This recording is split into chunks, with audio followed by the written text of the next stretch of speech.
Waskita hutangnya 50 triliun. Kemudian aset dijual adalah judul-judul di banyak media, kemudian disusul rugi Garuda lebih dari 70 triliun yang akan dimerpatikan dan dipilotkan, bangkrut. Yang membeli aset-aset itu siapa? Siapa lagi kalau bukan asing? Kita ke infrastruktur dulu, yang mana BUMN karya-karya yang mengerjakannya semuanya merugi. Sungguh kita tidak anti dengan infrastruktur, yang kita anti adalah cara membangunnya yang berbasis hutang yang kita tentang. Sulit kalau pemerintah berbisnis dan membangun infrastruktur, teorinya memang memperlancar arus barang. Benar teorinya. Pertanyaannya, isi barangnya apa? Ngangkutnya pakai kendaraan apa? Bensinnya dari mana? Kalau barangnya import, kendaraan pengangkutnya import, BBM-nya import, di mana manfaat ekonominya kalau begitu? Tetapi kalau membangunnya tanpa hutang, maka resiko perusahaan BUMN yaitu badan usaha milik pemerintah, arti sebenarnya tidak akan bangkrut. Namun kenyataannya bangkrut karena mati beban bunga. Ada dua hal yang menimbulkan masalah ekonomi yang saat ini terjadi. Karena yang membangun adalah BUMN, maka modal di setor 20% harus free cash. Ternyata BUMN nggak punya uang, jadi BUMN-nya ngutang untuk setoran modalnya. Lalu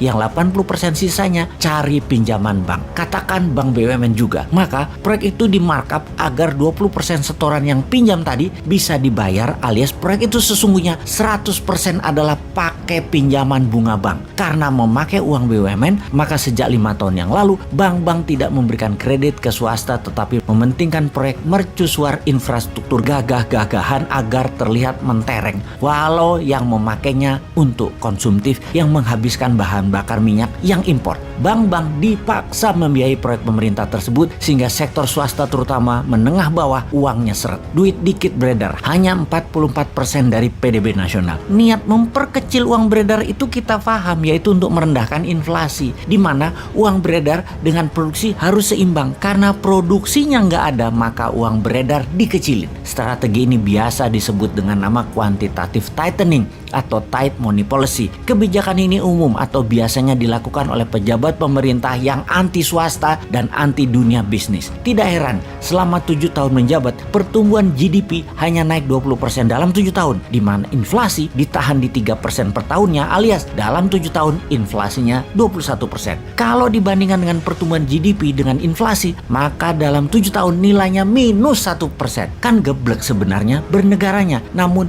buzzer sebagai tentara udara gampang membodohi masyarakat. Semua yang mengkilat disebarluaskan, semua yang minus ditutup. Dan kalau ada yang membunyikan akan minusnya bernegara, maka dianggap anti pemerintah, anti kebinekaan, anti pejabat yang maha mulia yang sangat populer itu. Lalu diciptakan sebuah common enemy atau musuh bersama yang namanya kadrun, kampret, dan sejenisnya sebagai kelompok anti pemerintah. New Mind bahkan dimasukkan ke kelompok tersebut. Padahal terang-terangan New Mind tidak pro oposisi, tidak pro incumbent, tapi pro kebenaran. Dan setiap kebenaran diungkap, kalau dianggap salah selalu dikasih solusinya. Sementara yang namanya oposisi saat ini semuanya kerjanya bengok-bengok kejelekan, namun tidak mengajarkan mana yang benar. Maka New Mind juga hajar oposisi yang naif begitu. Kita simpulkan sekarang, mengapa ekonomi Indonesia dalam 7 tahun minus 1% sejatinya? Karena sang pejabat ingin mendapatkan prestasi dengan inflasi rendah, dengan menekan uang beredar. Sementara uang di bank dikuras bukan untuk UKM dan rakyat, tetapi membiayai proyek mercusuar infrastruktur pakai hutang. Karena proyek-proyek itu hutang, berbunga, dan tidak produktif, terbukti rugi semuanya. Maka ini membuktikan secara perhitungan ekonomi, caranya membangun infrastruktur pakai hutang adalah kegeblekan hakiki. Yang efek selanjutnya, ekonomi menjadi melambat, produksi UKM menurun, dan hanya menjadi trader barang-barang Tiongkok untuk hidup. Maka yang terjadi selanjutnya adalah aset dijual ke asing atau ke swasta yang dekat dengan pejabat penguasa yang mainan uang, restructuring dana asing. Saat ini sebenarnya kalau masyarakat sadar di atas sana lagi bancaan nasional, bagi-bagi cuan. Yang heran, kok kalian sudah nggak kaya, nambah miskin, masih aja membela, mau cari yang lain gitu loh.